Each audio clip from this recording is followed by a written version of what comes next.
Ce matin, notre message, il y a quelqu'un qui m'a posé, mais pas quelqu'un.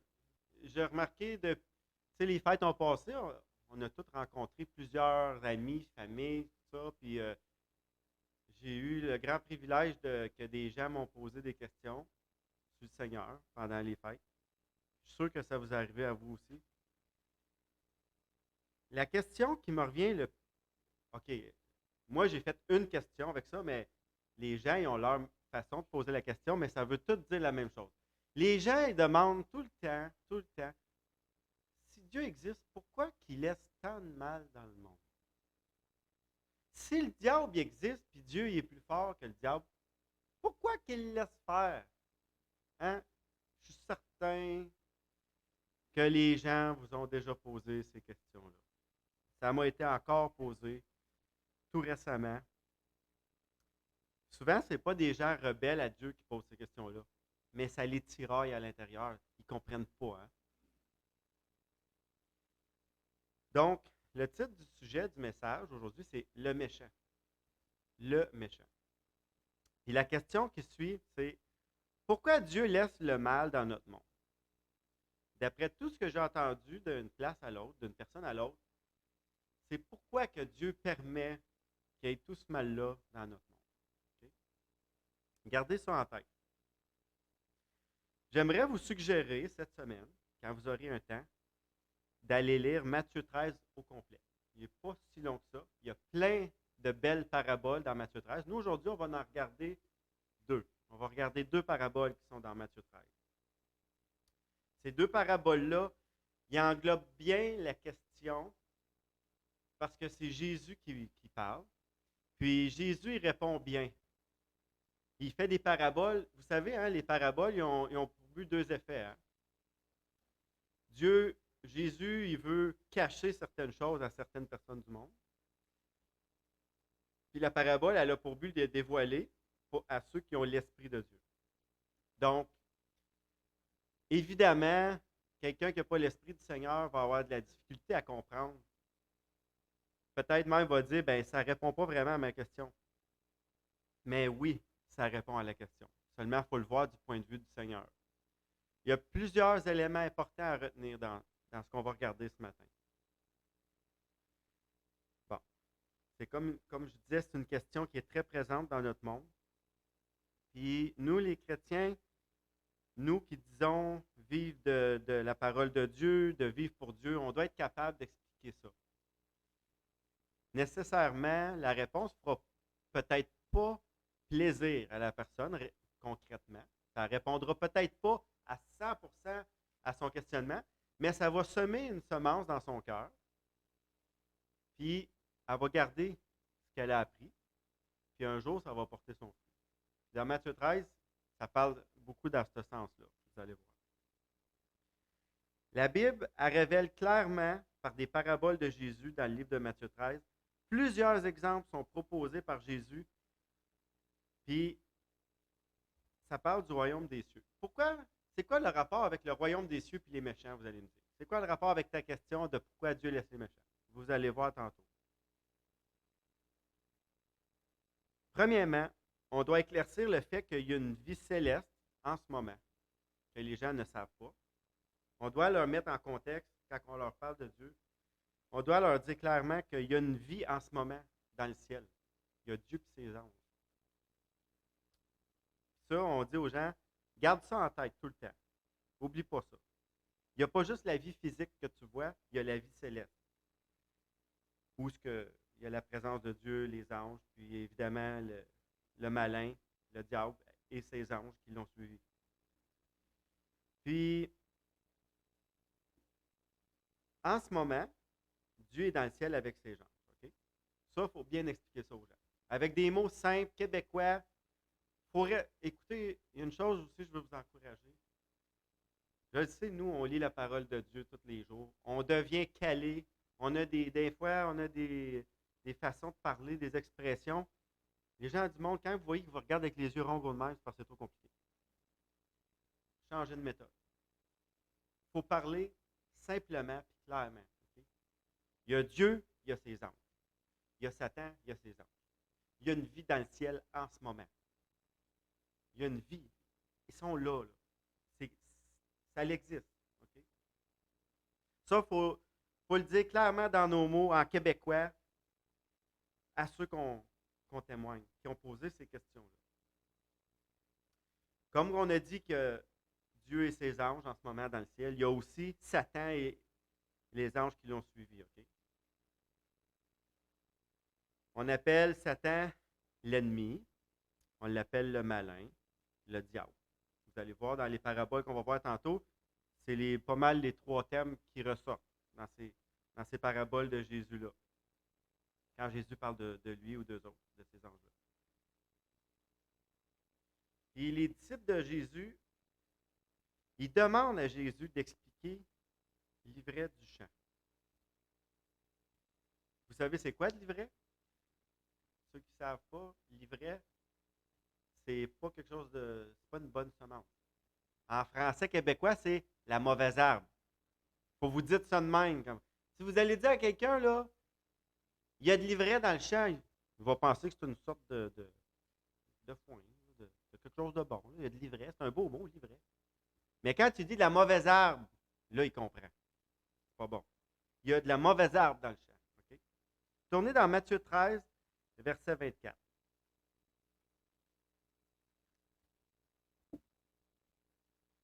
Comme je vous ai dit tantôt, on doit leur expliquer qu'il y a une vie céleste. Okay? Dans Matthieu 13, 24, ça commence comme ça. Il leur proposa une autre parabole.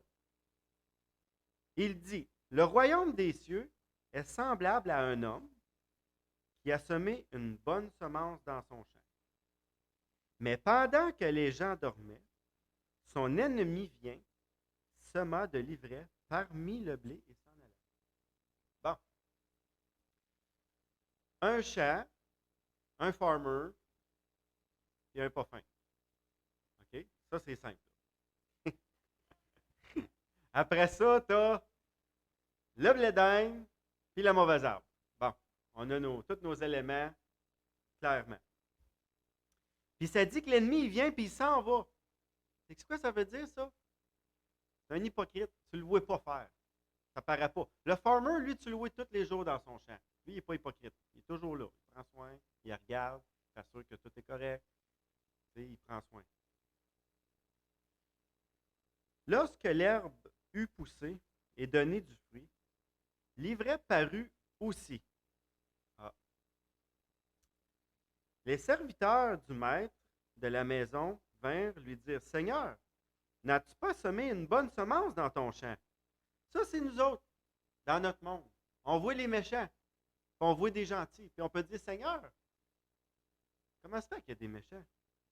Puis le Seigneur, il répond, c'est un ennemi qui a fait cela. Ça ne vient pas de Dieu, là. Et les serviteurs lui dirent, veux-tu que nous allions les arracher? Tu sais, on se rapportait à dire, veux-tu nous autres, on va le faire le ménage? Attendez, regardez ce que Dieu dit. Non, dit-il, de peur qu'en arrachant la mauvaise herbe, tu arraches aussi le blé. Laissez croître ensemble l'un et l'autre. Pourquoi Dieu laisse les méchants avec les gentils? Bon, là, il répond aussi. Ça ne fait peut-être pas plaisir nécessairement à la personne quand tu réponds ça. Là. Mais Dieu, il y a une explication. C'est une parabole. Nous, on la comprend parce qu'on a l'Esprit de Dieu. Laissez croître ensemble l'un et l'autre jusqu'à la moisson. Pourquoi Dieu nous laisse dans le monde, dans ce monde-là? Pourquoi il ne nous délivre pas? On va être avec la mauvaise herbe jusqu'en dernier. Et à l'époque de la moisson, je dirai aux moissonneurs, arrachez d'abord l'ivraie, et liez-la en gerbe pour la brûler. Mais amassez le blé dans mon grenier. Ceux qui ne sont pas contents des méchants, ils ont quand même, Dieu ne va quand même pas les laisser là faire ce qu'ils veulent. Là. Si tu regardes, il dit, liez-les en gerbe pour la brûler. Quand même, il fait quelque chose. Il ne va pas laisser les méchants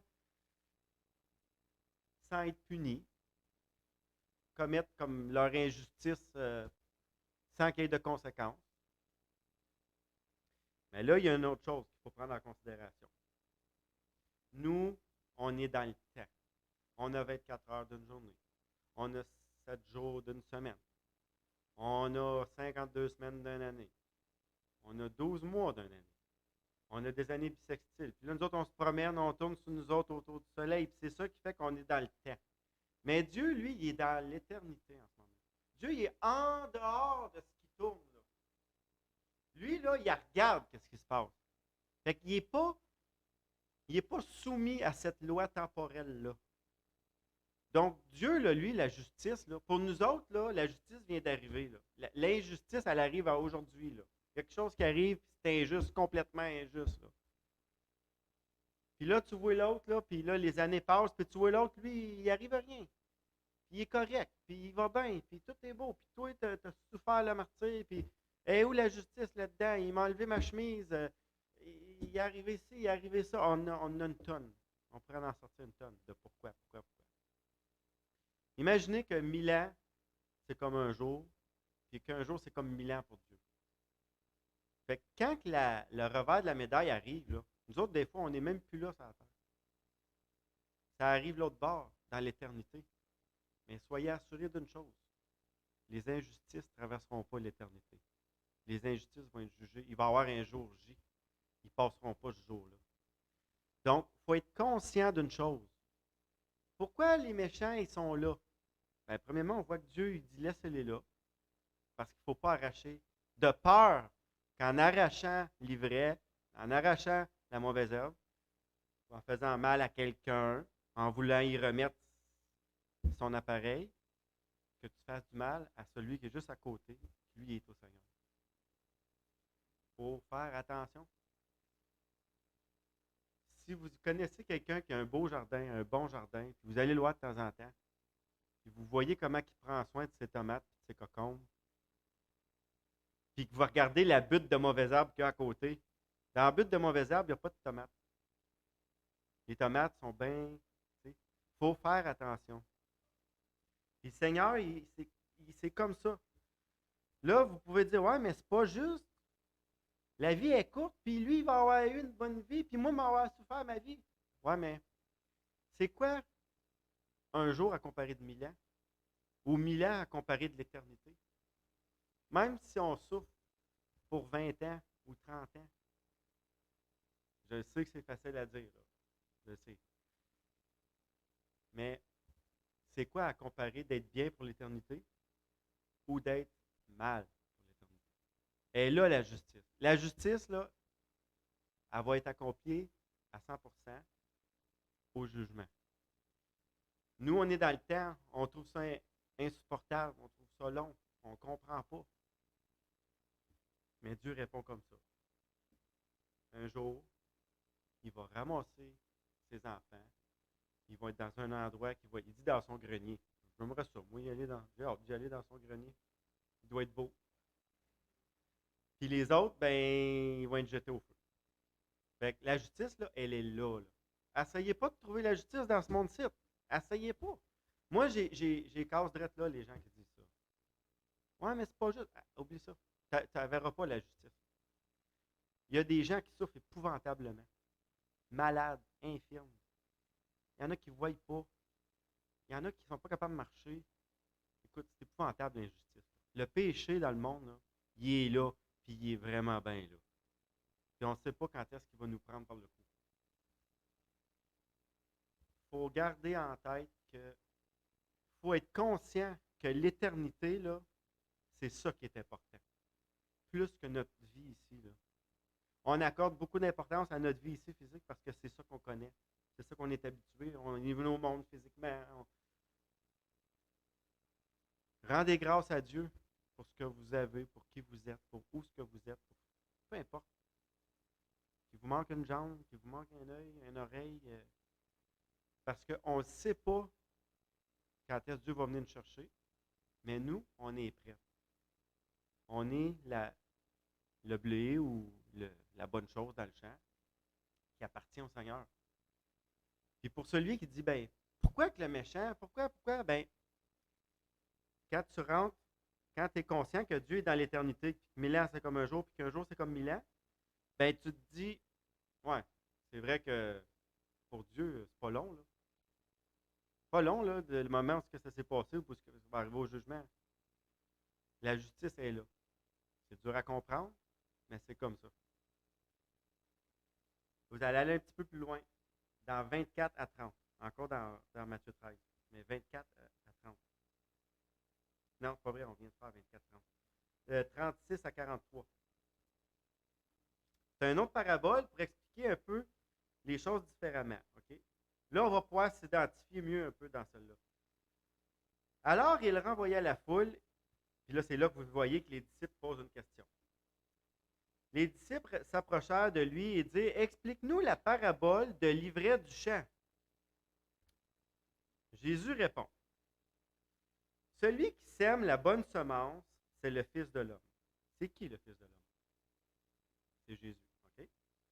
On est d'accord avec ça. Le champ, c'est le monde. Ah, OK. Bon, le monde, ça veut dire les personnes, c'est le champ.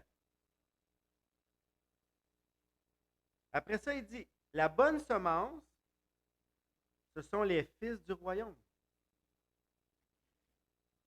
L'ivraie, ce sont les fils du malin. Donc, on voit qu'il y a deux semeurs ici. Il y a deux semeurs qui sèment dans le monde.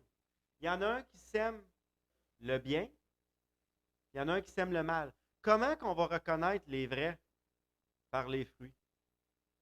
Par les fruits, on va reconnaître le chrétien, puis par la mauvaise herbe, on va reconnaître la mauvaise herbe. C'est clair, clair, clair. Puis le champ, c'est le monde. Tu as Dieu qui sème, puis tu as Satan qui sème. Les deux sèment en même temps. Il dit le Fils de l'homme, Jésus.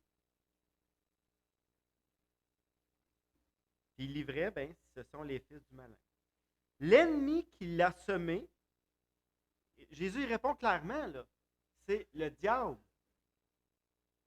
La moisson, c'est la fin du monde. Ah, c'est quand qu'il va y avoir la justice? C'est quand qu'on va? Parce que tantôt, on a vu qu'il va les arracher, les jeter au feu un jour. Bon, mais ça, c'est la moisson. Puis là, il vient de confirmer ici qu'à la moisson, c'est la fin du monde. Les moissonneurs, c'est qui? C'est les anges. Or, comme on arrache la mauvaise herbe et on la jette au feu, il sera de même à la fin du monde. Les méchants s'en allent au feu. Hey, c'est pas une justice, ça? Mais là, c'est parce que, écoutez, là, c'est une justice éternelle, pas temporaire, là, en prison pour 5 ans ou 10 ans, là. Tu sais, on va dire, un exemple. Vous souhaitez du mal à quelqu'un, on n'est pas supposé, mais mettons, vous souhaitez du mal à quelqu'un parce qu'il vous a fait de quoi d'épouvantable. Okay? Puis là, le juge, il juge, puis ce gars-là s'en va en prison pour 15 ans. Ah, puis là, tu es encore libre. Tu dis non, c'est ta vie. Hein? On voit la justice quand on dit comme pour toujours. Hein? Pas juste 5 ans la punition ou 10 ans. Non, à la vie.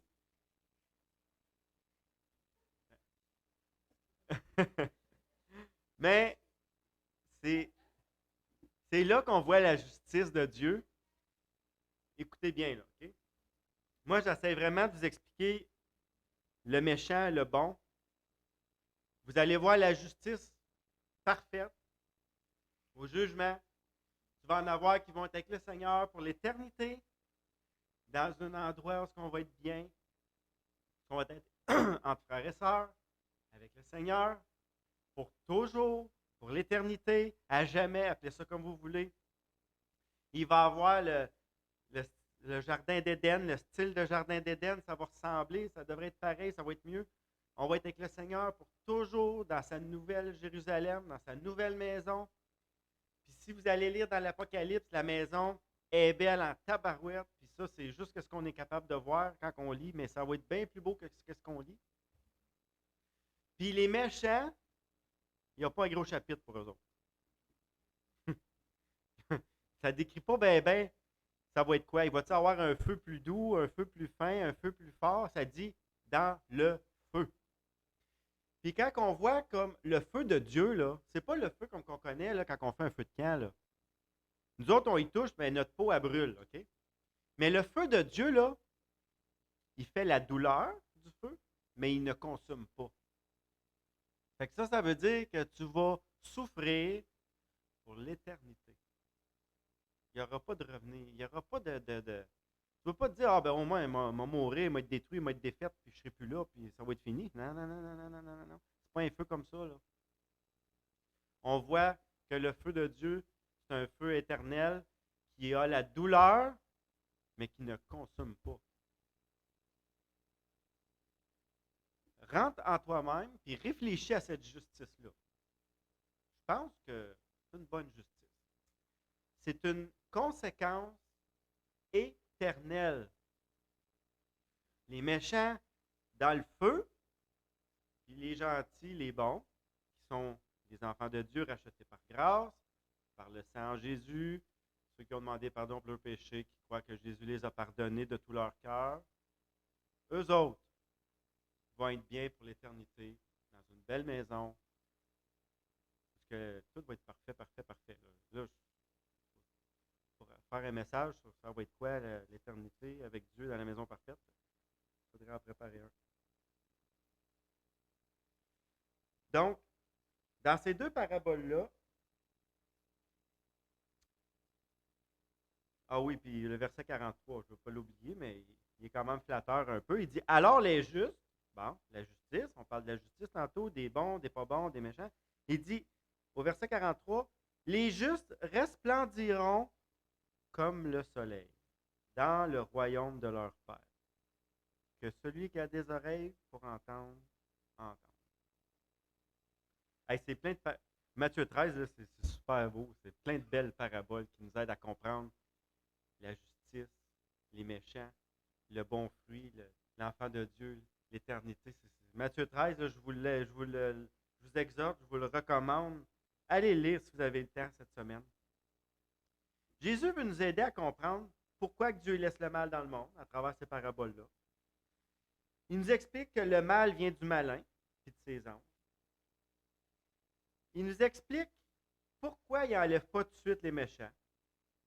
Il compare les éléments naturels à nous autres pour qu'on comprenne bien. Il nous compare à le champ. Nous, on est le champ. Dieu et Satan viennent semer. Et pourquoi attendre avant d'enlever la mauvaise herbe dans le monde pour avoir un monde meilleur? Parce que ce n'est pas comme ça. Dieu a décidé qu'il laissait les deux croître et qu'il faisait le ménage en dernier. En bon québécois français. Puis la justice, ça se traduit par une conséquence éternelle. Éternellement bien, éternellement mal.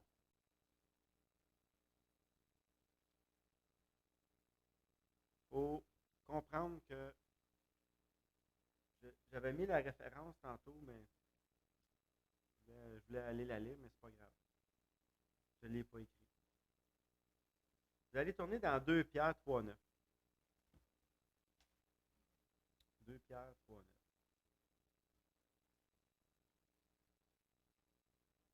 Des fois, je me joue des tours. 2 Pierre 3, 9.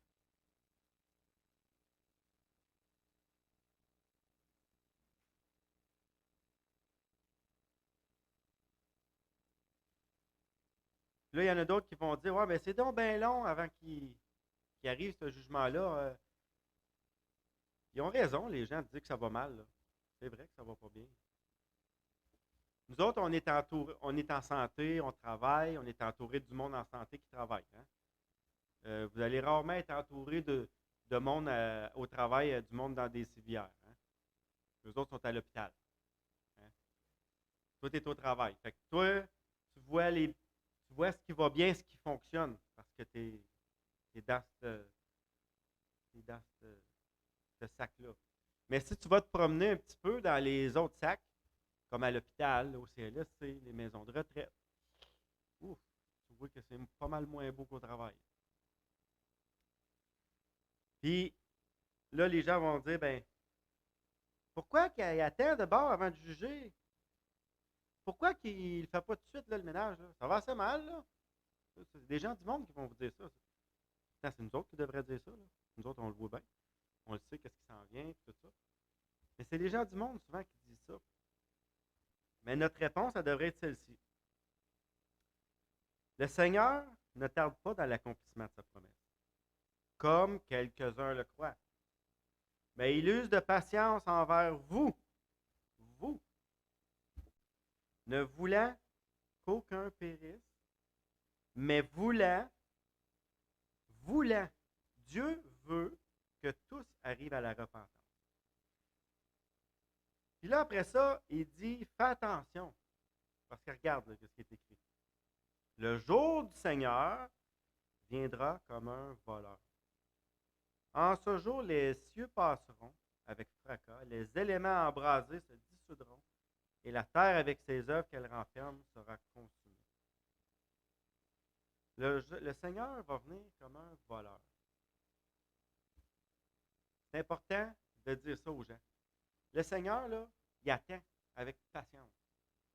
S'il n'avait pas patienté, là, après que les apôtres ils ont vu Jésus apparaître pendant 40 jours en ciel et terre, puis qu'ils n'avaient pas pris leur dernier repas, puis avec Jésus, avant qu'ils disent maintenant, tout est accompli, allez dans le monde, allez annoncer la bonne nouvelle, puis je reviens vous chercher bientôt. Et eux autres, bientôt, là, c'était pour le voir revenir, les autres, là, ils ne pensaient pas que ça serait 2000 ans plus tard. Mais non, ils ne comprenaient pas. Pourquoi ils ne comprenaient pas? Parce que c'est des êtres humains comme vous et moi. Nous autres, là, c'est long. On regarde les heures, les minutes quand on veut quelque chose, puis on a hâte, hein? C'est quand on attend de partir dans le sud, hein? Je me rappelle l'année passée, il y en a qui avaient hâte de partir. Oh boy, il a regardé les heures. Le Seigneur, lui, là, 1000 ans, c'est comme un jour. Fait que Jésus, il est mort à la croix pour nous autres, le 2000 ans. Jésus, c'est tantôt, là. Ça vient d'être arrivé. Il use de patience. S'il ne sera pas patient, il n'y aurait aucun de nous autres ici aujourd'hui. Aucun. On serait de la mauvaise herbe. Parce que n'oubliez pas une chose, hein? Il y a de la mauvaise herbe qui est changée en bonne herbe. Hein? Ça, c'est le mystère, la puissance de Dieu. Oui, il y a des fruits qui sont tombés, puis qui ont grandi fruits, puis qui étaient le fruit, puis sont devenus fruits, puis ils ont resté fruits. Mais il a aussi pris de la mauvaise herbe, puis il en a fait des fruits avec. Ça, c'est un mystère. C'est Dieu. Rien que Dieu pour faire ça.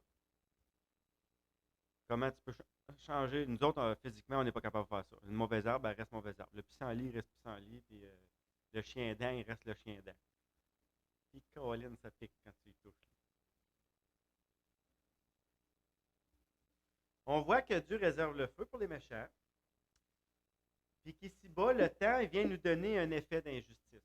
C'est juste le temps qui donne l'effet d'injustice, mais il n'y en a pas d'injustice. L'injustice, là, c'est nous qui l'aperçoit à cause du temps. Mais la justice de Dieu se voit par Jésus-Christ à la croix, mort pour le péché, puis à la fin, on voit qu'il y a un jugement.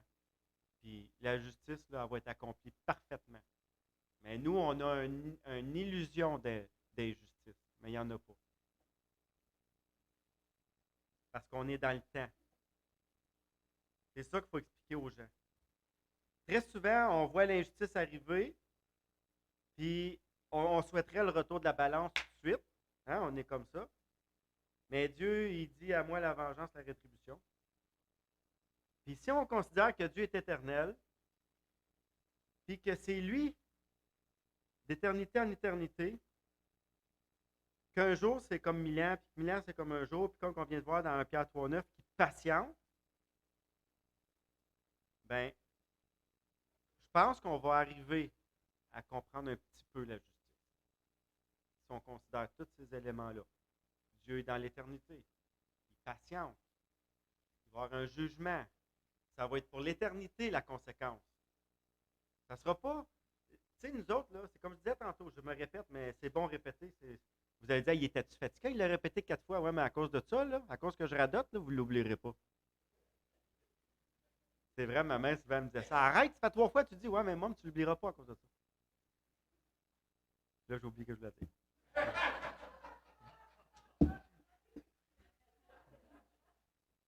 Aïe, aïe. En tout cas, c'est ça. La conséquence va être éternelle. OK? Puis, ah, c'est fini, là, je patine, là, je sais plus quoi dire, là, je suis perdu. Ouais. Donc, on voit que Dieu nous compare pour qu'on comprenne bien, c'est que tout le monde comprend que dans le champ, dans la terre, on sème des bonnes choses, puis il y a des mauvaises choses qui poussent. Ça, c'est très simple à comprendre. Puis on voit dans le jardin d'Éden, avec Adam et Ève, quand il était parfait, il n'y avait pas de mauvaises herbes, il n'y avait pas de chien-dent, puis de pissenlit. En tout cas, à moins que le pissenlit, ce pas de mauvaise herbe, parce qu'il y en a qui disent que c'est une belle fleur. Madame Godin, hein, elle aimait pas ça, les pissenlits. Hein? Elle disait tout le temps à M. Godin, ah ouais, là, va passer le moulin, là, ça commence à être jaune. Là, Fernand, il dit, je viens de le passer. Ouais, mais là, en une journée, le jaune il était tout ressorti. Elle dit, retourne couper l'arbre. Ah, c'était drôle, ça. Il dit, ben là, je suis pas pour retourner. Il vient de passer 2 jours à couper l'arbre. Ah, ben, c'est ça. On voit avec Adam et Ève dans le jardin d'Éden qu'il n'y avait pas de, de, de mauvaises herbes. Pourquoi? Dans le jardin d'Éden, il n'y avait pas de mauvaises herbes. Pourquoi? Le péché n'était pas là. Tout s'explique avec le péché. Tu sais, le monde aujourd'hui, hein, on n'aime pas ça entendre parler du péché. Ça tape ses nerfs. C'est vieux, ça. C'est vieux comme la terre. Les vieux péchés. Les péchés mignons. Les péchés originels. Les péchés mignels. Les péchés ci. Là, ils t'en sortent toutes sortes de péchés. Là. Puis là, ça leur tape toutes ses nerfs. Je ne veux pas entendre parler de ça. Mais oui, mais c'est parce que c'est ça le centre de tous les problèmes. Les maladies, la mort, la mauvaise herbe, la violence. Écoute, on était dans un éternité. Adam et Ève, ils étaient dans l'éternité, là, dans le jardin d'Éden. Ils étaient dans le paradis terrestre éternel. Ils ne mourraient pas. Il n'y en avait pas de péché. Il n'y en avait pas de mauvaise herbe. Ils pouvaient se coucher avec le lion, avec l'éléphant, puis le crocodile. Hey, mais je ne me rappelle pas. Il n'est pas beau, le crocodile. Je pense pas. En tout cas, à moins qu'il avait un beau sourire dans ce temps-là. Mais aujourd'hui, quand tu la regardes, j'aurais pas envie d'aller me coucher dessus. Il n'y a pas de l'air confortable. Mais dans le jardin d'Éden, là, c'était tout parfait au début. C'est comme ça que ça va être pour l'éternité. Ça va être dans cet état-là. Plus de mauvaises herbes, plus de ci, plus de ça. Je vous encourage à aller lire Matthieu 13. C'est plein d'autres paraboles. Puis il y en a quelques-unes encore qui parlent des semences, là, tombées dans les 4 terrains. Là. Ça aussi, ça l'aide beaucoup à comprendre. Après ça, il compare à des pierres précieuses. En tout cas, c'est vraiment, là, c'est tout simple, simple, simple. Tu n'as pas besoin d'être bon en lecture. Là. Moi, je n'étais pas bon en français à l'école, puis je suis capable de me situer là-dedans. Là. Parce que Jésus, c'est un homme super simple. Il explique, il prend des choses simples. Écoutez, l'autre chose que je voulais spécifier dans ce message-là. Tu sais, quand Jésus il dit, je suis venu pour des malades, ok? Si Jésus était venu, écoutez, pour devenir avocat, médecin, notaire, bon, toutes ces personnes-là qui ont des aptitudes et des capacités, des dons exceptionnels là, pour accomplir ce qu'ils font, là. Eux autres, là, si Jésus était venu pour eux autres, nous autres, là, les gens simples, les gens qui n'ont pas reçu ces capacités intellectuelles-là que ces gens-là ont, là, on serait dans le flou. Parce que si Jésus emploierait leur manière de parler à eux autres, moi, je ne comprendrais rien. Petit Carl, là, qui est né d'une famille, mon père et ma mère n'étaient pas bons à l'école, ni un ni l'autre. Ils n'ont pas été loin à l'école. Moi, quand j'écris, je fais plein de fautes d'orthographe. Si vous regarderiez mes messages, ceux qui sont bons en français ici, ils broyeraient. Au début, je m'étais dit, à chaque message que je vais faire là, dans le ministère, là, je vais tout le temps les mettre à l'opportunité des gens. Après ça, à un moment donné, je dis, oh non, non, non, non, non, non, non, non, non, non, non. pas assez bon en français. Puis il faudrait que je me trouve quelqu'un qui corrige toutes mes fautes tout le temps. Hey, c'est un ministère, ça. Non, non. Désolé. Je peux pas faire ça. Je voulais faire ça au début, mais je peux pas. Dieu, il est venu pour des gens malades, des gens simples. Vous allez avoir bien plus de fruits, OK, à aller cogner aux portes d'un quartier pauvre que d'aller cogner aux portes sur la Côte d'Azur. Parce qu'il y a des maisons d'un million. Là. C'est plate à dire, mais c'est comme ça. Les gens qui ont peu d'instruction, les gens qui vivent des choses difficiles, c'est pour eux autres que Jésus est venu. Dans nos assemblées le dimanche et le mercredi soir, il faut amener des choses simples, les expliquer simplement parce qu'on est du monde simple. Puis le beau dans tout ça, c'est que même s'il arrive un docteur ou un notaire, il va le comprendre parce que c'est simple. La simplicité, elle rejoint tout le monde. Mais si c'est compliqué, ça rejoint juste l'intellectuel, là. Le bon qui connaît les grands termes là, que même moi je ne connais pas. Puis, ce que je t'émerveillais quand je lis la parole de Dieu, c'est que, surtout quand Jésus parle, là, c'est tout simple, simple, simple. Des paraboles simples. Il prend des choses physiques très simples pour nous. Hey, écoute, de la terre et de la semence. Qui ne comprend pas que faut que tu mettes une graine dans la terre, puis tu l'arroses un peu, puis regarder un peu de soleil, puis qu'elle pousse. Tout le monde comprend ça. Tout le monde le sait qu'il y a de la mauvaise herbe. Puis lui, après ça, ce qu'il fait, après avoir pris des éléments naturels que tout le monde connaît, il nous identifie à ces choses-là. Hey, comment tu veux comprendre mieux que ça? Tu n'as pas besoin d'un diplôme, un doctorat, à aller à l'école pendant 5 ans, 8 ans, 9 ans, 10 ans, là, à l'université pour comprendre. Là. Sinon, on serait dans le chenoute. Il y aurait juste ces grandes têtes-là qui pourraient comprendre. Jésus, là, c'est un homme d'une simplicité. Écoutez, il est né dans une crèche. Le roi des rois, le roi du monde, il s'est fait élever par Marie et Joseph. Un menuisier puis une femme toute simple. Il n'est pas né d'une famille de docteurs instruits. Écoutez bien, j'ai rien contre ces gens-là. Là.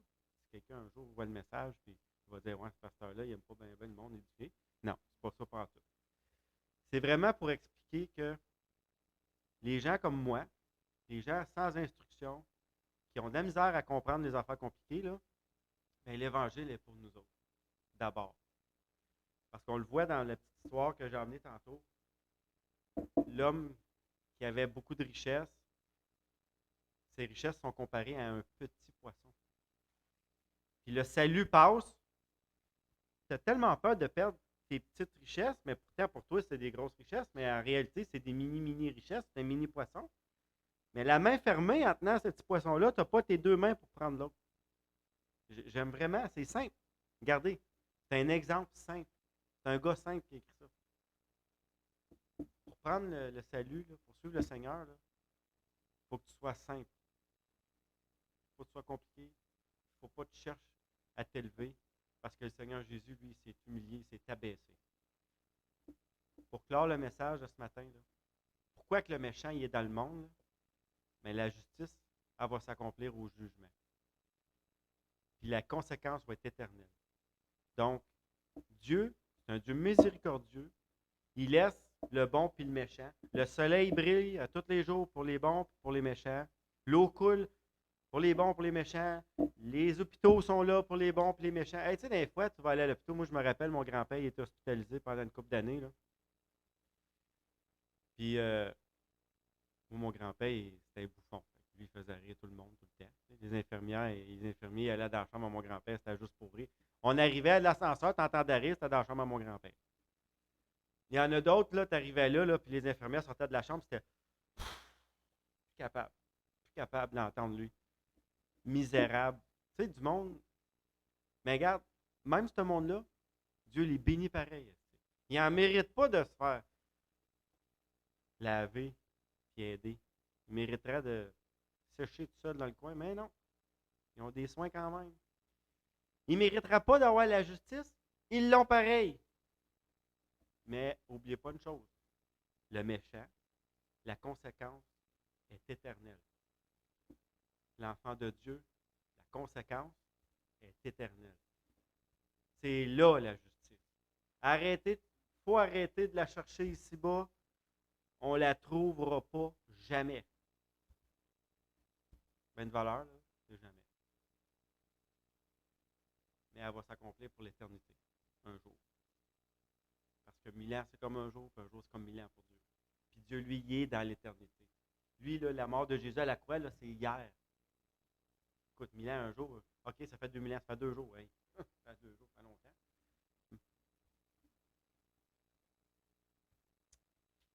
Donc, la question, c'était pourquoi Dieu laisse le mal dans notre monde? Allez dans Matthieu 13, 24 à, 24 à 30, puis 36 à 43.